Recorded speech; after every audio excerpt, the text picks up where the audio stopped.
അസ്സലാമു അലൈക്കും വറഹ്മത്തുള്ളാഹി വബറകാതുഹു. സാമ്പത്തികമായി പ്രയാസം അനുഭവിക്കുന്ന ആളുകളാണ് നമ്മിൽ 99% ആളുകൾ. വളരെ കുറഞ്ഞ ഒരു ശതമാനം ആളുകൾ മാത്രമേ സാമ്പത്തികമായി പുരോഗതിയും സാമ്പത്തികമായ വിഷയത്തിൽ സന്തോഷവാന്മാരായി കഴിയുന്നവരും ഉള്ളൂ എന്ന് നമുക്ക് എല്ലാവർക്കും അറിയാം. ചെറിയ ഒരു സാലറിക്ക് വേണ്ടി ജോലി ചെയ്യുന്ന നമ്മൾ പലപ്പോഴും വലിയ എന്തെങ്കിലും പ്രശ്നങ്ങൾ വരുമ്പോൾ, മക്കളുടെ വിവാഹമോ അല്ലെങ്കിൽ വല്ല ഹോസ്പിറ്റൽ കേസുകളോ മറ്റു സാമ്പത്തികമായി കൂടുതൽ ചെലവ് വരുന്ന എന്തെങ്കിലും ഒരു പ്രയാസം വരുന്ന സമയത്ത് നമ്മൾക്ക് കിട്ടുന്ന വരുമാനം അതിന് തികയാതെ വരികയും വലിയ കടങ്ങളിൽ അകപ്പെടുകയും അത് വീട്ടാൻ വേണ്ടി പലരും ബാങ്കുകളെ സമീപിക്കുകയും ലോൺ എടുക്കുകയും അങ്ങനെ അതിന്റെ പലിശയടച്ച് ജീവിതം തന്നെ ആ ഒരു സ്വസ്ഥതയും ഇല്ലാത്ത രൂപത്തിൽ ആയി വളരെ പ്രയാസപ്പെടുന്ന പല കുടുംബങ്ങളെയും പല സഹോദരങ്ങളെയും പരിചയപ്പെടാനും അവരുടെ വിഷമങ്ങൾ കേൾക്കാനും ഇടയായിട്ടുണ്ട്. എന്നാൽ ഒരു വിശ്വാസിയെ സംബന്ധിച്ചിടത്തോളം ഇത്തരം പ്രയാസങ്ങളെയൊക്കെ വളരെ സന്തോഷകരമായിട്ട് നേരിടാനും അതിനെയൊക്കെ നല്ല രൂപത്തിൽ സമാധാനത്തോടുകൂടെ തരണം ചെയ്യാനുമുള്ള ചില മാർഗങ്ങൾ ഇസ്ലാം നിർദ്ദേശിക്കുന്നുണ്ട്. ഹദീസുകളിലൂടെയും വിശുദ്ധമായ ഖുർആനിന്റെ വചനങ്ങളിലൂടെയും ഒക്കെ അതിനുള്ള പ്രതിവിധികൾ പറയുന്നുണ്ട്. ഇന്ന് വളരെ സന്തോഷകരമായിട്ട് വിശ്വാസിക്ക് ഇത്തരം സന്ദർഭങ്ങൾ നേരിടാൻ അവനെ പ്രാപ്തനാക്കുന്ന ഒരു സൂറത്തിനെ കുറിച്ചാണ് നിങ്ങൾക്ക് ഞാൻ പറഞ്ഞു തരുന്നത്. വിശുദ്ധമായ ഖുർആനിൽ പല സൂറത്തുകളും പല രൂപത്തിലുള്ള പ്രത്യേകതകൾ ഉള്ളതാണെന്ന് മഹാന്മാരായ മുഫസ്സിരീങ്ങൾ രേഖപ്പെടുത്തി വെക്കുന്നുണ്ട്.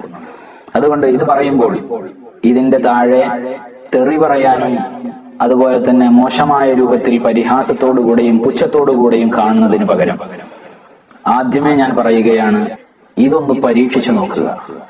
ദിവസവും ഒരു തവണ ഈ വിശുദ്ധമായ സൂറത്ത് നമ്മൾ പാരായണം ചെയ്യുന്നതിലൂടെ ആ വലിയ സാമ്പത്തിക പ്രയാസം, ചിലപ്പോൾ വലിയ പ്രയാസങ്ങൾ വരും, പക്ഷെ എങ്ങനെയാണ് അത് നീങ്ങിപ്പോയത് എന്ന് നമുക്ക് അറിയാൻ കഴിയില്ല. അത്രയും വലിയ സഹായം വേറെ നമ്മൾ ഉദ്ദേശിക്കാത്ത ഏതെങ്കിലും ഒരു രൂപത്തിൽ വന്ന് നമുക്ക് ആ വലിയ ബുദ്ധിമുട്ട് തരണം ചെയ്യാൻ കഴിയും. അതാണ് ഈ സൂറത്തിന്റെ പ്രത്യേകതയായിട്ട് മഹാന്മാർ പഠിപ്പിക്കുന്നത്.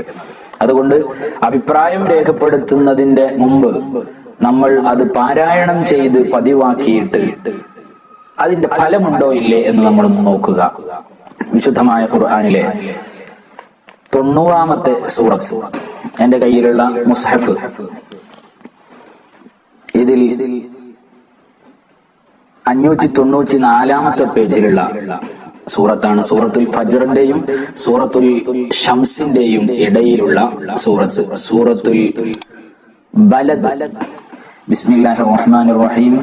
لا أقسم بهذا البلد وأنت حل بهذا البلد ووالد وما ولد لقد خلقنا الإنسان في كبد എന്ന 90-ാമത്തെ അധ്യായം ഏതെങ്കിലും ഒരു സമയത്ത്, ഏറ്റവും നല്ലത് സുബഹി നിസ്കാരത്തിന് ശേഷമാണെങ്കിലും ഏതെങ്കിലും ഒരു സമയത്ത് ഒരു പ്രാവശ്യം നാം അത് പാരായണം ചെയ്യുന്നതിലൂടെ ഇൻഷാ അല്ലാഹ് നമ്മുടെ എല്ലാ സാമ്പത്തിക പ്രയാസങ്ങളും ബുദ്ധിമുട്ടുകളും നീങ്ങിപ്പോവുകയും അതിലൂടെ നല്ല രൂപത്തിൽ സന്തോഷത്തോടുകൂടെ സമാധാനത്തോടുകൂടെ നമുക്ക് വേണ്ട എല്ലാ ബാധ്യതകളും ചെയ്തു കൊടുത്ത് നമുക്കും നമ്മുടെ മക്കൾക്കും കുടുംബത്തിനും നാം ചെയ്യേണ്ട കാര്യങ്ങളൊക്കെ ചെയ്തു കൊടുത്ത് സന്തോഷത്തോടുകൂടെ ജീവിക്കാൻ നമുക്ക് കഴിയുമാറാവട്ടെ. നമ്മുടെ എല്ലാ സാമ്പത്തികമായിട്ട് ബുദ്ധിമുട്ടുന്ന നിരവധി സഹോദരങ്ങൾ ദുആ ചെയ്യാൻ വേണ്ടി ആവശ്യപ്പെട്ടിട്ടുണ്ട്. എല്ലാവർക്കും അല്ലാഹു സുബ്ഹാനഹു വ തആല വലിയ രൂപത്തിലുള്ള ഫത്ഹ് നൽകി അനുഗ്രഹിക്കുമാറാവട്ടെ.